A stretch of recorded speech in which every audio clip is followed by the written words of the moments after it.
Welcome to success point by. जैसे कि बच्चों आप लोग जानते हैं कि आप लोग का 11th क्लास का मॉडल सेट जारी हो चुका है और आप लोग को 20 तारीख को एग्ज़ाम देना है।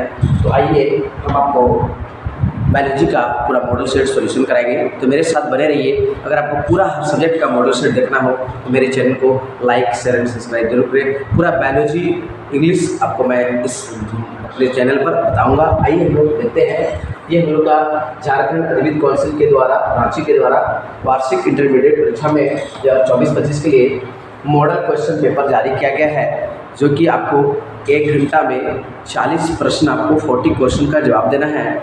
और आइए हम लोग देखते हैं बायोलॉजी में कैसा कैसा क्वेश्चन है। थोड़ा सा यहाँ पे इंग्लिश और हिंदी दोनों मीडियम में लिखा गया है, तो बच्चा थोड़ा ध्यान दीजिएगा कि इंग्लिश मीडियम और हिंदी मीडियम दोनों के लिए सेम है, कोई नेगेटिव मार्क की नहीं है। 40 क्वेश्चन 40 मार्क्स MCQ बेस्ड है। ये 1 मार्क्स यहाँ पर होना चाहिए, 1 नंबर यहाँ पर होना चाहिए, बट इसको नीचे कर दिया है। थोड़ा ध्यान दीजिएगा, कोई कन्फ्यूजन में होना चाहिए। ये यहाँ से क्वेश्चन है, इसके चारों ऑप्शन ऊपर ही है, ठीक है।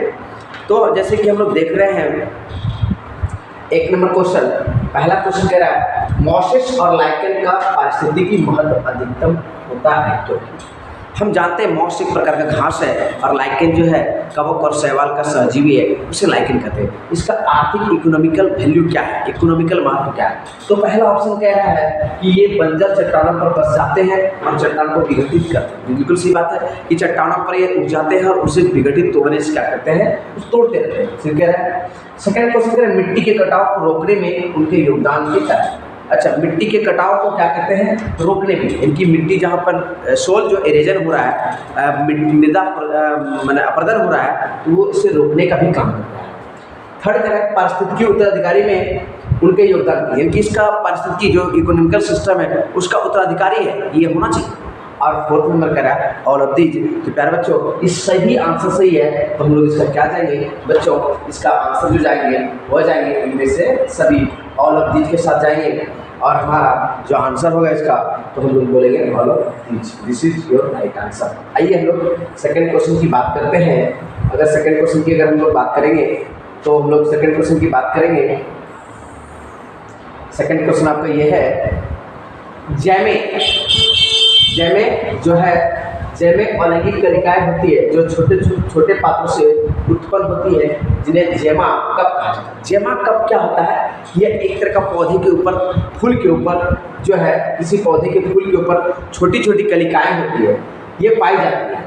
तो हम लोग जानते हैं कि यह क्या होता है, यह एक इस तरह का पादप होता है, उसके ऊपर एक कप के आकार का होता है, इसे जेमा कप कहते हैं।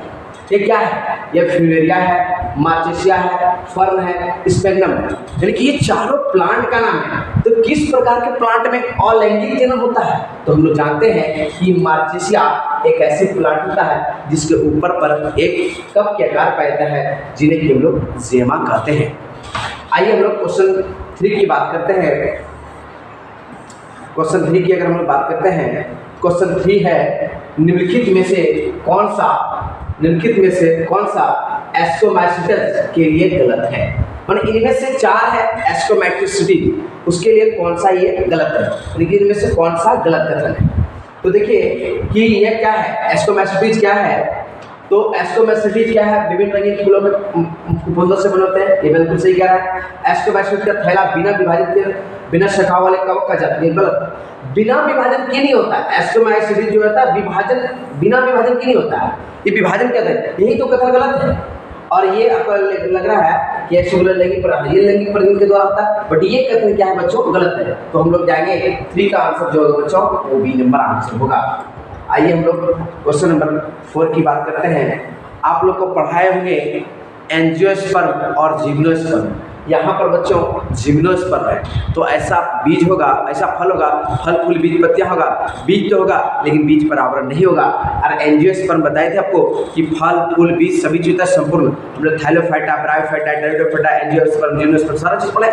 तो यहाँ पर पूछा है जिम्नोस्पर्म की विशेषता, यानी कि जिम्नोस्पर्म का क्या विशेषता है बच्चों। जिम्नोस्पर्म का तो बीज फल तो होगा लेकिन फल पर आवरण नहीं होगा, बीजों की अनुपस्थिति भी तो होगा। ये सही कह रहा है कि फूलों पे बंद ना होने वाले बीज, यानी कि बीज तो होगा लेकिन उस पर कोई आवरण नहीं होगा। This is your right answer, ठीक है। बीज होगा लेकिन बीज पर आवरण नहीं होगा। आइए हम लोग नेक्स्ट क्वेश्चन की बात करते हैं। क्वेश्चन नंबर 5 की बात करते हैं। क्वेश्चन नंबर 5 कह रहा है जैव विविधता को सबसे अच्छा परिभाषित किया जा सकता है। देखिए बायोडाइवर्सिटी का एक अच्छा फॉर्मूला क्या हो सकता है? बायोडाइवर्सिटी का अच्छा फॉर्मूला क्या हो सकता है? कह रहा है जीवों की संख्या और प्रकार की घटना। बिल्कुल सही कह रहा है, ये जीव का संख्या और प्रकार की घटना, ये ठीक कह रहा है, ये सही लग रहा है आपको। किसी क्षेत्र में प्रजाति और पारिस्थितिकी तंत्र, ये भी सही लग रहा है 4 नंबर का। और हम लोग आगे कह रहे हैं पारिस्थितिकी में जीवन की विविधता, ये भी सही कह रहा है। किसी दिए गए क्षेत्र में जीवन प्रजाति और पारिस्थितिकी तंत्र का पूरी होगी। यस, देखिए ये सब सही है, लेकिन इन सभी में सबसे अच्छा कौन ऑप्शन है? ये सारा बायोडाइवर्सिटी का फॉर्मूला है, लेकिन इन सभी में से सबसे बेस्ट जो है क्या लिखा है? किसी दिए गए क्षेत्र के जीव प्रजाति और पारिस्थितिकी तंत्र का कुल योग, टोटल वहाँ निवास करने वाला जितना पेड़ पौधे जीव जंतु है, that is called very important. तो आपका 5 नंबर का जो होगा वो 4 नंबर आंसर हो जाएगा। ठीक है, आइए हम लोग नेक्स्ट सवाल की बात करते हैं। 5 नंबर सवाल 6 नंबर सवाल की बात करते हैं। 6 नंबर सवाल कह रहा है निम्नलिखित में से कौन सा ICBL अभी एक सवाल आपका आया है। ICBL सबसे पहले आपको समझना होगा, सबसे पहले आपको ICBL को समझना होगा। ICBL क्या है? International court of botanical nomenclature, यानी कि ICBL international court of botanical nomenclature के लिए आप जानते हैं नॉमेनक्लेचर पढ़ेंगे कि एक आपका जाति नाम, एक आपका वंश नाम। ठीक है, तो आप उसमें पढ़े होंगे, आपको शिक्षक पढ़ाएंगे और हम भी आपको पढ़ाएं कि जाति नाम और वंश नाम क्या होता है। हम लोग जानते हैं कि जो वंश का नाम होता है वो इंग्लिश का कैपिटल लेटर से होता है और जो जाति नाम होता है वो स्मॉल लेटर से होता है। जैसे कि मानव को जो हम लोग कहते हैं, मानव को कहेंगे होमोसेपियंस, होमो सेपियंस। तो बच्चों H जो है आपका कैपिटल होगा, जबकि S जो होगा आपका स्मॉल होगा। जिसे आम को कहेंगे, आम को हम कहेंगे मेजीफेरा इंडिका, तो M से जो है मेजीफेरा, तो मेजी आपका क्या होगा? कैपिटल होगा और इंडिका आपका क्या होगा? छोटी होगा। यानी कि आपका एक लेटर कैपिटल एक लेटर स्मॉल, जबकि ऑप्शन आपका यहाँ पर बिल्कुल कौन सा कथन के विरुद्ध है, यानी कि आपको उसमें गलत चुनना। इस चारों स्टेटमेंट में गलत कौन है? तो यहाँ देखिए ऑप्शन नंबर डी है, वंश और प्रजाति के नाम छोटे अक्षर शुरू किया जाता है, ये गलत है ना। अभी आपको जस्ट पढ़ा रहे हैं कि वंश का नाम एक कैपिटल लेटर समझे, जबकि जाति का नाम जो है प्रजाति का नाम स्मॉल लेटर समझे। यहाँ दोनों को स्मॉल से कर दिया है, तो this is your wrong answer. आइए हम लोग क्वेश्चन नंबर 7 की बात करते हैं। गलत को चुनिए। देखिए आप लोग थोड़ा सा देख रहे हैं नेगेटिव क्वेश्चन ज़्यादा पूछ रहा है, आप देख रहे हैं कि बहुत क्वेश्चन जो है नेगेटिव कर रहा है, यानी आपका डीपली ज्ञान है कि नहीं है। आप 11th क्लास अच्छे से पढ़ेंगे, ये मॉडल सेट ये जाहिर कर रहा है कि आपका स्टडी कैसा चल रहा है। ठीक है, आप थोड़ा मन लगा कर पढ़िए, कहीं ऊपर क्वेश्चन नहीं है बच्चों, आपका क्वेश्चन आंतरिक से है, थोड़ा सा इस पर ध्यान देने की बात है। 7 नंबर क्वेश्चन कह रहा है गलत को चुनिए, निम्न में से कौन सा गलत है? ये गलत इसमें कौन सा स्टेटमेंट? ठीक है बच्चों, गलत स्टेटमेंट क्या है कि नोटोकार्ड एक्वाडर्म से उत्पन्न एक क्षण जैसी संरचना है। ये लग रहा है आपको, ये नोटोकार्ड जो है क्षण जैसी संरचना है, ये सही लग रहा है। सेकंड क्वेश्चन क्या कह रहा है?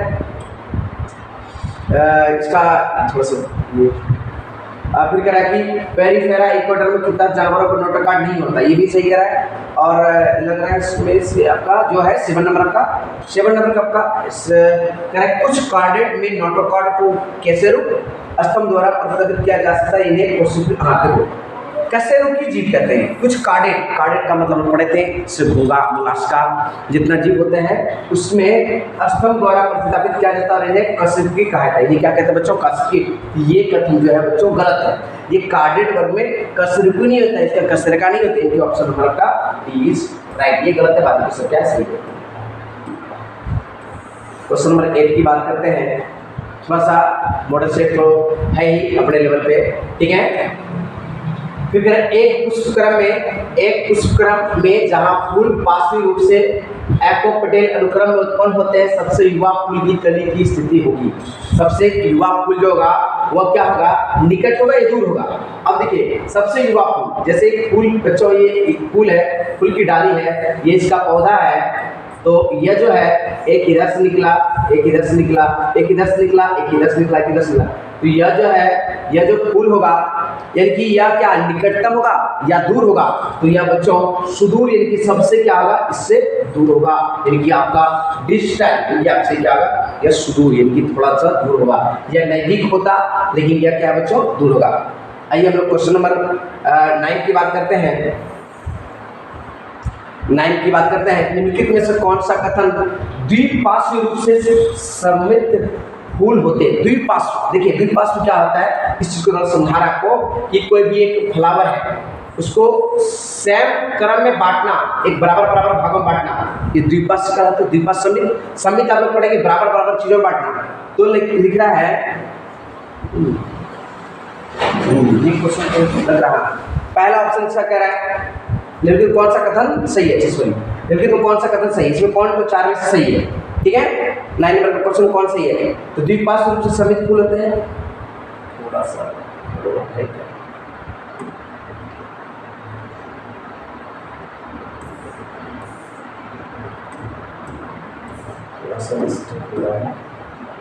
अच्छा यहाँ पे एक वर्ड लिखा हुआ था हम नहीं देख पा रहे थे, एक्टिनोमॉर्फिक, ये गलत है, एक्टिनोमॉर्फिक ये सही है। आगे हम लोग का है कि जाइगोमॉर्फिक रेडियल रूप से सममित फूल होते हैं, या भी सममित नहीं होते हैं। असमित फूल अनियमित रूप से सममित, यस, और सममित फूल अनियमित रूप से सममित होते हैं। जैसे कोई भी अनियमित फूल, जैसे किसी भी पुष्प की बात करते हैं, जो भी असमित फूल है अगर हम इसको लगा देते हैं या सम्मित होते हैं, ये कोई भी फूल ये सम्मित होते हैं बच्चों, इसको बराबर बराबर क्या करते हैं, इसको बांटते हैं। तो यहाँ पर हमारा जो आंसर हो जाएगा बच्चों option C is right answer. आगे हम लोग बात करते हैं 10 नंबर क्वेश्चन की बात करते हैं। निम्नलिखित में से कौन पौधे की कोशिकाओं को पशु कोशिकाओं से अलग करता है। थोड़ा डिफिकल्ट क्वेश्चन समझिएगा कि प्लांट सेल और एनिमल सेल को कौन डिफरेंट करता है, कौन अलग अलग करता है। हम जानते हैं कि कोशिका भित्ति प्लास्टिड माइटोकॉन्ड्रिया, कोशिका भित्ति प्लास्टिड कोशिका और कोशिका भित्ति प्लास्टिड केंद्रक और बड़ी भित्तिका प्लास्टिड कोशिका सब एक दूसरे में पाया जाता है। लेकिन यहाँ पर कह रहा है कि प्लांट से और एनिमल्स को कौन डिफरेंट करता है। हम लोग जानते हैं कि लार्ज वैक्यूल, लार्ज बड़ी भित्तिका, प्लास्टिड और कोशिका भित्ति, यह जो है वह प्लांट सेल में पाया जाता है, जबकि ये लार्ज वैक्यूल्स जो है वह एनिमल सेल में नहीं पाया गया। यानी ये जो ऑप्शन नंबर 1 है यह जो है एक दूसरे से अलग करता है। कोशिका भित्ति दोनों में होता है, प्लास्टिड होता है, केंद्रक होता है, कोशिका भित्ति, यानी कि लार्ज नहीं होता। यानी कि आपको समझना लार्ज किसमें होगा, पादप में। तो ये आपका क्या है, 1 नंबर आपका इनका सही है। क्वेश्चन नंबर 11 की बात करते हैं लोग। क्वेश्चन नंबर 11 की बात करते हैं। क्वेश्चन नंबर 11 क्या कह रहा है, कोशिका झिल्ली में सबसे प्रचुर मात्रा में पाए जाने वाला लिपिड क्या है। यानी कि कोशिका झिल्ली में सबसे प्रचुर मात्रा में क्या पाया जाता है, कौन सा लिपिड। यानी कि हम जानते हैं उस लिपिड का नाम क्या बच्चों, फास्फोलिपिड। यानी कि हम जानते हैं कोशिका झिल्ली में सबसे प्रचुर मात्रा में जो लिपिड पाए जाते हैं, लिक्विड यानी कि कह सकते हैं वो क्या है, फास्फोलिपिड। यह एक तरह का प्रोटीन का कार्य करता है। आगे हम लोग बात करते हैं क्वेश्चन नंबर 12 की बात करते हैं। क्वेश्चन नंबर 12 की बात करते हैं, एंजाइम उत्प्रेरक और कार्बनिक उत्प्रेरकों से किस प्रकार भिन्न है। यानी कि एंजाइम उत्प्रेरक कार्बनिक उत्प्रेरकों से किस प्रकार भिन्न है, यानी कि ये समझना कि ये किस प्रकार से भिन्न है। आइए हम ऑप्शन पढ़ते हैं। एंजाइम उत्प्रेरक आकार में छोटे और भार में हल्के होते हैं, बिल्कुल सही कह रहे हैं, थोड़ा लगना सही है। फिर कह रहे हैं अकार्बनिक उत्प्रेरक उच्च तापमान पर कुशलता से कार्य करते हैं, लेकिन एंजाइम उत्प्रेरक नहीं, कुछ को छोड़कर, हाँ कुछ जो है उच्च तापमान पर काम करते हैं, कुछ को छोड़कर वो जो ये भी सही कर रहा है। ऑप्शन नंबर सी क्या कर रहा है, ये थोड़ा सा गड़बड़ लग रहा है, ये कुछ को छोड़कर नहीं, ये गलत लग रहा है। फिर कह रहा है अकार्बनिक उत्प्रेरक उच्च दबाव पर कुशलता से कार्य कर सकते हैं, लेकिन एंजाइम उत्प्रेरक, हाँ प्रत्येक एंजाइम उत्प्रेरक नहीं होता। यहाँ पर स्पष्ट किया है तो ये आपका बिल्कुल सही है और ये सही है। तो ए और सी यानी कि सॉरी इसका आंसर हो जाएगा ए और सी, लेकिन है बी और सी सही से, ये आपका गलत हो जाएगा, ये सही, ये आपका बी और आपका सी इज राइट आंसर। तो आपका option number D is your right answer. आगे बात करते हैं क्वेश्चन नंबर 13 की बात करते हैं। 13 की बात करते हैं कि एंजाइम अणु विशिष्ट सबस्ट्रेट अणु के बीच अंतःक्रिया को समझाती है। सॉरी लॉग एंड अवधारणा किसी विशेष एंजाइम अणु और विशेष एब्स्ट्रैक्ट अणु के बीच की अंतर क्रिया को समझाती है। आपको मैं सही बता रहा हूँ, ये मॉडल सेट जो जारी किया ना, थोड़ा सा उनको समझना चाहिए। तो हम लोग जानते हैं, या फिर इडली बनाने के लिए जो हम लोग चावल को रखते हैं, एक रात फुलाते हैं, तो स्पंजी होने के लिए फर्मेंटेशन आपको पढ़ाए थे बच्चों कि फर्मेंटेशन का अर्थ होता है किण्वन की प्रक्रिया। आपको बोले थे कि कोई भी चीज जो किण्वन की प्रक्रिया होगा वो सॉफ्ट होगा, मुलायम होगा, स्पंजी होगा। आगे आइए, हम लोग का क्वेश्चन नंबर 16 क्या कह रहा है, PS फोटोसिंथेटिक सिस्टम 1 और 2 में सक्रिय क्लोरोफिल है। तो पहला फोटोसिंथेटिक जो है P1 जो होता है बच्चों वह 700 N होता है, NM नैनोमीटर होता है। अब PS2 जो होता है बच्चों वह होता है आपका 680 NM नैनोमीटर। तो that is your right answer. ये होगा P2 और ये होगा बच्चों P1। तो अभी आपका आंसर होगा P2 के लिए 680 NM नैनोमीटर होता है। आइए हम लोग आगे बात करते हैं क्वेश्चन नंबर 17 की। क्वेश्चन नंबर 17 बात करते हैं, 17 की बात करते हैं। तो हम लिखा है C4 पौधे में प्रकाश संश्लेषण वायुमंडलीय CO2 से अपेक्षाकृत कम सीमित होता है, क्योंकि CO4 पौधे में वायुमंडल से प्रकाश जो संश्लेषित करते हैं वो अपेक्षाकृत कम सीमित होता है। क्यों? तो हम लोग जानते हैं कि इसका कम सीमित करने का कारण क्या है। तो हम लोग इसका आंसर जो समझेंगे, ये कह रहा है CO2 के बंडल शीत कोशिकाओं से प्रभावी रूप से पंप किया जाता है, यानी कि इसका जो बंडल होता है वह जो है प्रभावित किया जाता है, यानी C4 पौधे को इसको इफेक्ट करता है। तो इसका आंसर होगा बच्चों, इसका ये आपका 16 का 1 इज राइट आंसर। आइए क्वेश्चन नंबर 17 की बात करते हैं।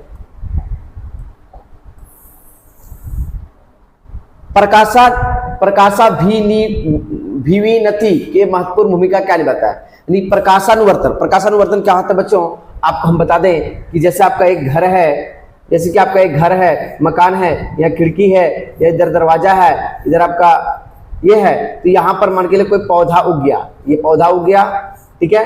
तो यह प्रकाशानुवर्तन यानी कि ये आपका इम्पैक्ट फोटोट्रोपिज्म मतलब ये सन है, यहाँ से रोशनी जो डाल रहा है यह इस और गति करेगा, इस और आगे बढ़ेगा। तो यह जो आगे बढ़ता है उसका कौन सा हार्मोन है जो पौधा उस ओर आगे बढ़ता है। तो हम लोग जानते हैं पौधे का गति के लिए सबसे इंपॉर्टेंट हार्मोन था, और उस हार्मोन का नाम है ऑक्सिन। क्या नाम है बच्चों? ऑक्सिन। यह भी हार्मोन है, यह भी हार्मोन है, यह भी हार्मोन है। साइटोकाइनिन, एथिलीन और साइटोकाइनिन ये सब हार्मोन है, लेकिन हम लोग जानते हैं प्रकाशानुवर्तन के लिए जो इंपॉर्टेंट हार्मोन है वो है ऑक्सिन। क्या है बच्चों? ऑक्सिन। क्वेश्चन नंबर 19 की बात करते हैं। कौन सा पौधा हार्मोन कलियों, कंदों और बीजों के प्राकृतिक सुप्तावस्था को समाप्त कर उन्हें बढ़ने की अनुमति देता है, यानी कौन सा ऐसा हार्मोन है जो उसे बढ़ने का अनुमति देता है, यानी कि पौधे की प्लांट को जो हम लोग देखते हैं, इस प्लांट को, इसमें हार्मोन कली, इसमें जो कली है, इसमें जो कंद है, जो जड़ है, बीज जो है, इसमें जो बीज हो गया है उस पौधे के बीज में को प्राकृतिक बढ़ाने की अनुमति, यानी कि कौन से आगे बढ़ाता है। तो हम लोग जानते हैं ये सभी हार्मोन है। तो वृद्धि हार्मोन हम लोग पढ़े थे शॉर्टकट क्वेश्चन में, पौधे के लिए वृद्धि हार्मोन के लिए जिम्मेदार जो होता है वो क्या होता है बच्चों? Gibberellin. Gibberellin is very very important. ये क्या होता है? ग्रोथ हार्मोन, प्लांट का ग्रोथ हार्मोन है। क्वेश्चन नंबर हम लोग आगे 19 की बात करते हैं, 20 की बात करते हैं। ऑक्सीन स्रोत को हटाने से यह प्रदर्शित होता है कि पत्तियों का अलगाव ऑक्सीन डैश क्रिया किया जाता है और शीर्ष ऑक्सीन द्वारा डैश किया जाता है, यानी कि हम लोग जानते हैं 20 नंबर का जो आंसर होगा वह क्या करता है कि ऑक्सीन स्रोत को हटाने से यह प्रदर्शित होता है कि पत्तियों का अलगाव ऑक्सीन द्वारा बढ़ावा दिया जाता है। ऑक्सीन द्वारा उसे क्या करते हैं? बाधित करते हैं। तो बाधित ऑप्शन कहां पर है? यहां पर है और यहां पर है, ये दोनों तो गया। अब क्या कर दिया है? बाधित के बाद बाधित किया जाता है और शीर्ष प्रभुत्व ऑक्सीन द्वारा, शीर्ष जब देखो पहला बाधित किया जाता है और शीर्ष वाला को क्या कहता है? बढ़ाया जाता है। तो इसमें दोनों बाधित नहीं होगा, एक में बाधित है दूसरे में बढ़ाना। तो that is your 4 is right answer. यहां पर हो जाएगा आपका बाधित किया जाता है और यहां पर होगा बढ़ाया जाता है। ये आपका राइट आंसर।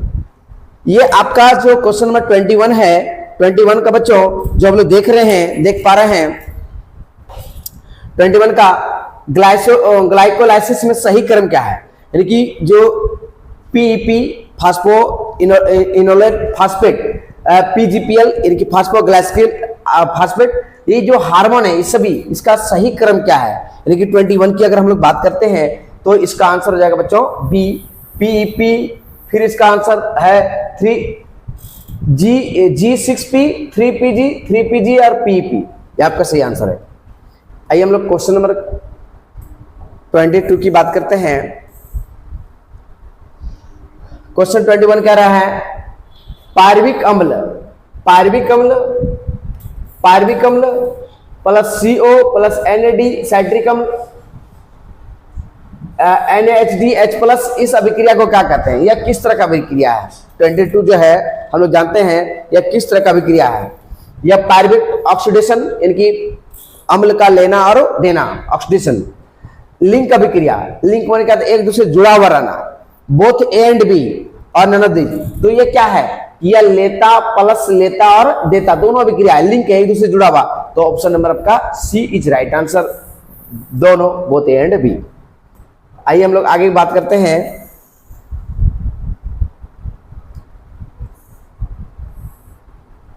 क्वेश्चन नंबर 23 कह रहा है कौन से हार्मोन अग्नाशयी रस और बाइकार्बोनेट से उत्पादन को उत्तेजित करता है, यानी हमारे शरीर में जो अग्नाशयी रस होता है उसको उत्तेजित करने वाले कौन सा हार्मोन है।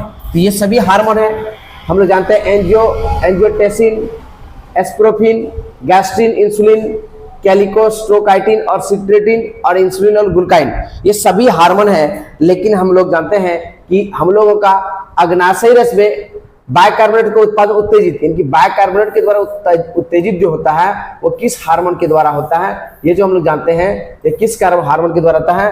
तो इसका आंसर होगा कैलिसोटोकाइनिन और secretin, that is the right answer. ये सभी हार्मोन है लेकिन सभी हार्मोन का काम अलग अलग है। आइए हम लोग क्वेश्चन नंबर 24 की बात करते हैं। थोड़ा सा 24 बड़ा है, आते हैं हम लोग इसको बात करते हैं, थोड़ा सा इसको बड़ा है, चलिए 24 थोड़ा सा बड़ा था, हम इसको छोटा कर दिए।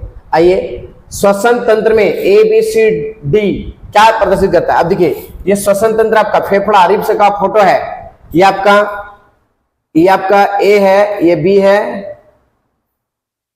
ये B है, इधर C है। ये क्या प्रेजेंट कर रहा है, ये क्या रिप्रेजेंट कर रहा है, आपका क्वेश्चन नंबर 24 ये क्या प्रेजेंट कर रहा है। अच्छा, इसमें क्या आपको चाहिए कि इसमें क्या क्या प्रेजेंटेशन होता है, तो इसमें पहला ऑप्शन है ए वायु कोष्ठ में जाती है, ए वायु कोष्ठ में फेफड़ा में आती है, ए वायु कोष्ठ में बाहर निकल रहा है, ये जा नहीं रहा है, ये बाहर निकल रहा है, ये गलत है। ए वायु कोष्ठ में जाती है, गलत बोल रहा है। बी पसलियों और वक्षित अपनी मूल स्थिति को लौटाते हैं डायफ्राम, ये ठीक है, ये लौटाते हैं वो अपनी मूल अवस्था में, ये आपको लग रहा है, ये आपका बी इज राइट आंसर, ये B is right answer, C D का 24 का आंसर जो आपका हो जाएगा वो बच्चों हो जाएगा आपका बी। तो बी आंसर आपका यहां पर है, A B C D, B आपका आंसर सी हो जाएगा, ए बी सी डी, ये आपका B is right answer, B is your right answer. आगे बात करते हैं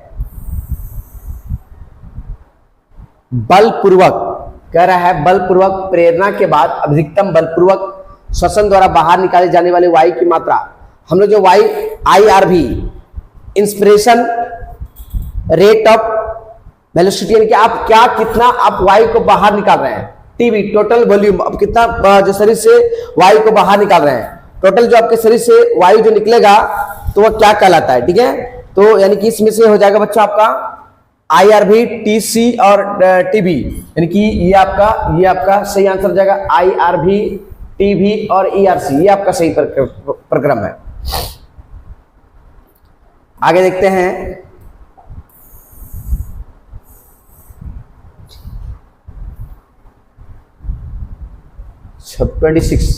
26 नंबर देखते हैं क्वेश्चन, थोड़ा सा ये सेट करने दिया है, मॉड्यूल सेट, पर डिफिकल्ट क्वेश्चन तो है ही। अब देख रहे हैं कि इसको सेट करने जाए। नेफ्रॉन के निम्नलिखित भागों को क्रम व्यवस्थित करें, यानी कि वृक्क की इकाई जो नेफ्रॉन होता है, किडनी की जो इकाई नेफ्रॉन होता है, उसको सही क्रम में सजाना है। इसमें कौन सा क्रम है जो सही है, वृक्क की कौन सा क्रम जो है वो सही है, यानी कि आप देख रहे हैं कि ये गलत सजा हुआ है। ये एक ग्लोमेरुलस, आरोही हैनल, अवरोही हैनल, निकटतम कुंठित, संग्राहित, दुरस्थ, तो इसमें कौन कौन सा 1 2 3 4 नंबर 5 नंबर करके होगा। ठीक है, तो बच्चों हम लोग जानते हैं कि इसका जो है पहला जो है वो आपका ग्लोमेरुलस, ये सही कह रहा है, पहला 1 नंबर ये होना चाहिए, 1 नंबर। सेकंड नंबर जो है वो संग्राहित कलेक्ट करेगा, तो सेकंड नंबर आपका कहाँ होना चाहिए, तो सेकंड नंबर आपका जो है आपको वो होना चाहिए निकट कंठित, यानी कि ये आपका 2 नंबर होना चाहिए। एक के बाद दो कहां पर है, यहां पर है, ये हो सकता है, ये हो सकता है। चलिए इसके बाद आपका 4 नंबर जाएगा, क्या है निकट, तो ये हो गया। अच्छा, इसका दिया आपका 2 हो गया, 4, 2 के बाद 4 किसका है, ये 1 2 ये चाहिए, यानी कि आपका ऑप्शन नंबर सी हो जाएगा बच्चों। ऑप्शन नंबर क्या हो जाएगा बच्चों, सी इज राइट आंसर।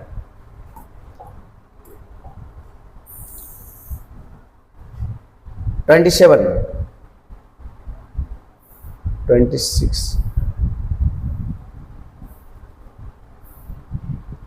कर रहा है 27 क्वेश्चन। 27 क्वेश्चन क्या कर रहा है, नेफ्रॉन के गलत जोड़े गए भाग और उसके कार्य का चिन्ह करें।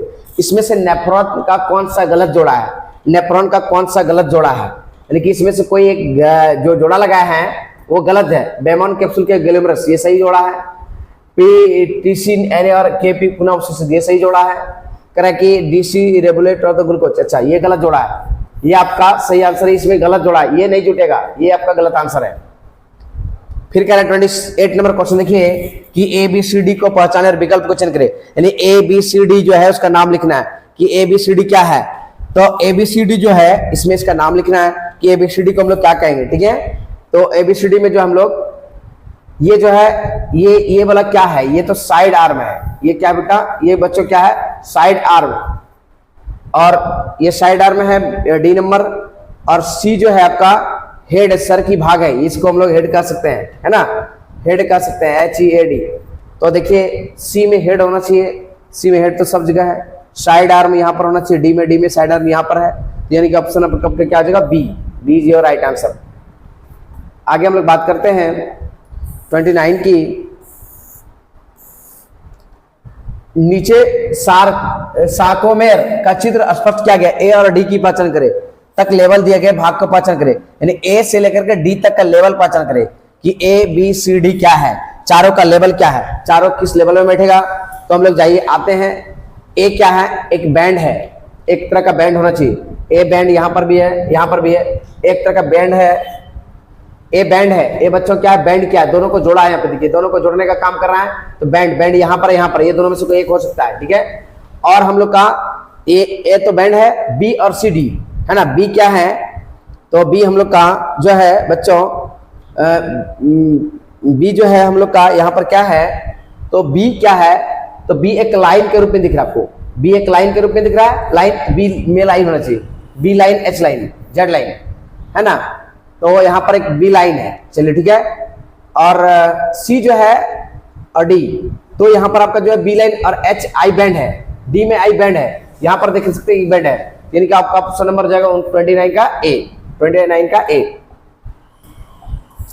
30 की बात करते हैं, दिए गए न्यूरॉन में AE को प्रसिद्ध, देखिए थोड़ा सा यहाँ पे न्यूरॉन का फोटो दे दिया है, और ए से लेकर के ई भाग तक का पूरा नाम लिखना है कि उसमें ए भाग का क्या नाम है, बी भाग का क्या नाम है, सी भाग का क्या नाम है, डी भाग का क्या नाम है, सभी भाग का नाम। ऐसा क्वेश्चन कभी आता नहीं, तो पता नहीं इसमें इस बार दे दिया है। तो आइए हम लोग इस भाग का नाम समझेंगे। तो हम लोग जानते हैं डेंड्राइट्स, इस भाग को डेंड्राइट्स कहते हैं, इस भाग को डेंड्राइट्स कहते हैं। और हम लोग जानते हैं सी भाग को एक्सॉन कहते हैं, क्या कहते हैं बेटा, एक्सॉन, क्या कहते हैं, एक्सॉन। और बी जो है सेल बॉडी, ये क्या है बेटा, सेल बॉडी। अच्छा, और हम लोग को ये नॉब है, ई वाला भाग क्या बच्चों, नॉब। तो खोजिए, डेंटाइट से स्टार्ट कीजिए, नॉब में खत्म होना चाहिए, डेंटाइट से स्टार्ट कीजिए, यहाँ स्टार्ट है, यहाँ स्टार्ट है, नॉब में खत्म होना चाहिए, नॉब में यहाँ भी खत्म है, यहाँ भी खत्म है, ठीक है। सी भाग को एक्सॉन, एक्सॉन कहाँ, सी भाग में, यहाँ पर एक्सॉन। तो ये आपका क्या है बच्चों, सही आंसर है, ये आपका सही आंसर है। आइए क्वेश्चन नंबर हम लोग बात करते हैं 31 को भाग को घुटने फिर इसमें भी लिखा है, इस भाग को नाम लिखना है। घुटने झटका प्रतिक्रिया दिखाने वाली परावर्तक क्रिया के आरेखात्मक प्रस्तुतिकरण के लिए ए से ई तक भागों की पहचान करें। अब ए से लेकर के ई तक जितना भाग है सब भाग का नाम लिखना है, यानी घुटना का जो सारा भाग है उस भाग का नाम लिखना है, कौन कौन सा भाग होगा। तो हम लोग जानते हैं डोर्सल रूट ग्लैंड, अब देखिए डोर्सल रूट, ये तो डोर्सल रूट ग्लैंड है, DRG है, DRG डोर्सल रूट ग्लैंड है। तो dorsal root gland 1 number 2 number 3 हाँ सब में है, 1 2 3 1 सी, ये तो डी गलत हो गया। अच्छा, और हम लोग जानते हैं कि इसका आगे क्या है कि एफिशिएंट पाथवे, क्योंकि ई आपका पाथवे होना चाहिए। पाथवे कहां पर आपका, पाथवे आपका तीनों में पाथवे है, ये भी पाथवे है, ठीक है। अच्छा बी जो है आपका, बी यहां पर है, बी यहां पर है, तो बी का है व्हाइट मैटर है। व्हाइट मैटर कहां पर बच्चों, यहां पर व्हाइट मैटर, यहां पर व्हाइट, ये तो गया ग्रेड मैटर, ठीक है।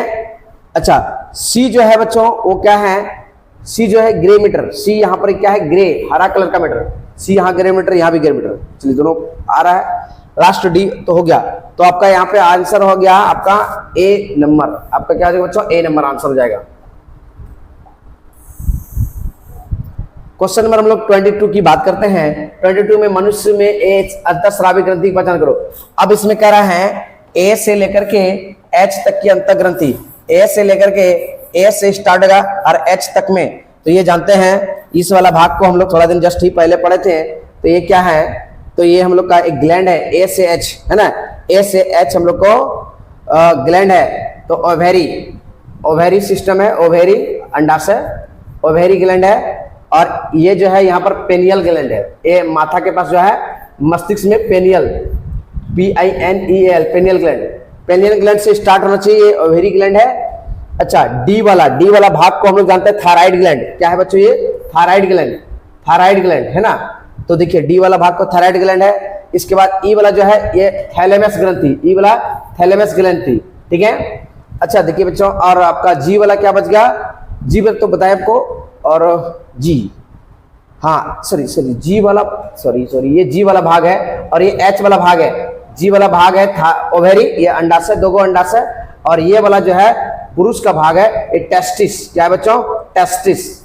तो ऐसा कहां पर है, तो 1 नंबर से देखते हैं कि लास्ट में टेस्टिस किसका है, टेस्टिस तो 1 2 3, अच्छा 1 और 2 का है। और हाइपोथैलेमस किसका है बच्चों, बी, ये आपका option number A is right answer. देख लीजिए मिलाजी सीक्वेंस सही है। आइए हम लोग 33 नंबर की बात करते हैं। थोड़ा सा डिफिकल्ट है क्वेश्चन, कोई दिक्कत नहीं है, हम लोग एंजॉय करके बनाना है, ठीक है। दी गई आकृति में ए से डी तक की पहचान करें और सही संयोग चुनिए। ए से डी तक को पहचान करो और सही संयोग चुनो कि सही संयोग क्या है। तो इसमें ए से लेकर के डी तक की पहचान करना है। यहां से लेकर यहां तक ए तो दिखता ही नहीं है, लेकिन क्या करेंगे, यहाँ ए है यहाँ डी है, इसकी पहचान कीजिए। 33 का बच्चों जो हो जाएगा वह हाइपोथैलेमस, ए जो है वह हाइपोथैलेमस ग्लैंड है। हाइपोथैलेमस 1 में 2 में 3 में चारों में।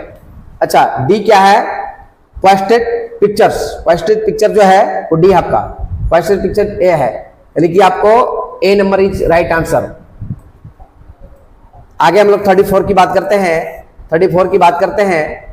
प्लास्टिड माइक्रोकॉन्ड्रिया में निम्नलिखित विशेषताओं में से एक जो वो आधार पर सही उत्तर चुने। माने इसमें प्लास्टिड का क्या, 34 प्लास्टिड का 34 तो किए, सॉरी 34 नहीं किए हैं, 34 नहीं किए हैं, ठीक है 34 नहीं किए हैं। The cell wall is plant cell wall का जो प्लांट सेल वो क्या होता है बच्चों, तो provide protein help the E cell barrier all of this. तो क्या हो जाएगा बच्चों इसका ऑल ऑफ दिस, क्या हो जाएगा बच्चों ऑल ऑफ दिस, थोड़ा सा इसका आंसर हो जाएगा ऑल ऑफ दिस। 35 का आंसर हो जाएगा बच्चों 35। प्लास्टिड माइक्रोकॉन्ड्रिया में निम्नलिखित विशेषताओं में से एक आधार पर सही उत्तर चुने। इसमें से चारों में से 35 का सही आंसर क्या है, ठीक है। तो प्लास्टिड जो होता है वो माइक्रोकॉन्ड्रिया का जो भाग होता है उसमें सही उत्तर क्या है, यह थैलेकोइड्स की उपस्थिति। क्या होगा बच्चों, थैलेकोइड्स की उपस्थिति। ये क्या होगा, थैलेकोइड्स की उपस्थिति, है ना।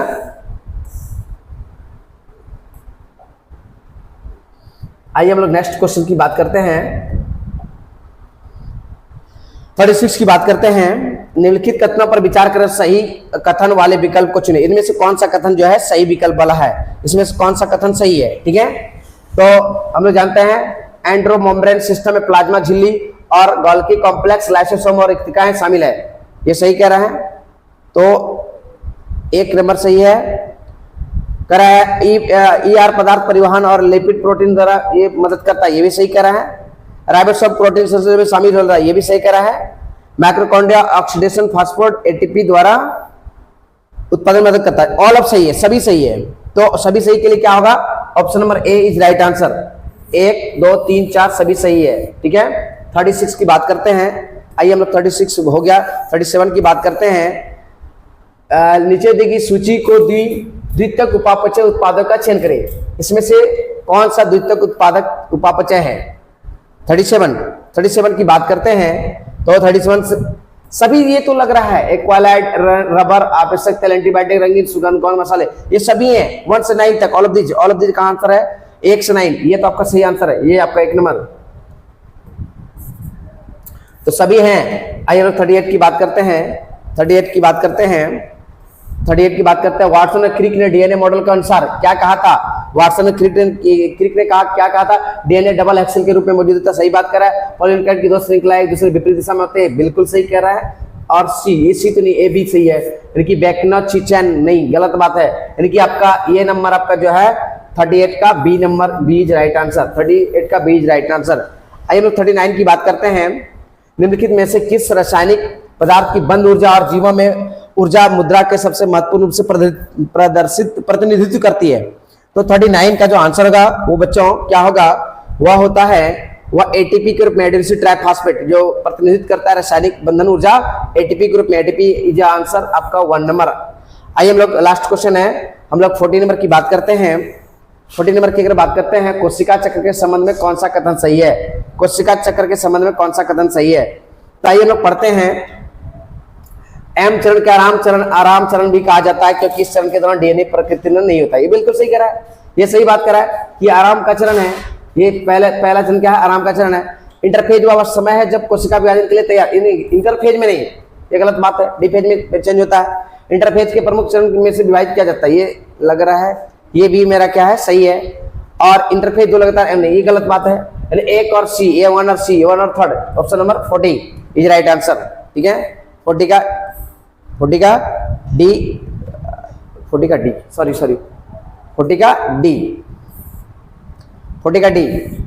डी होगा जब बच्चों, 40 का डी 2, 3 और 4, 40 का डी इज राइट आंसर।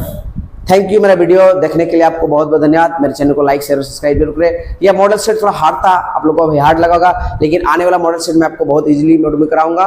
आइए मेरे चैनल पे आप लोग का सबों का स्वागत है। Thank you.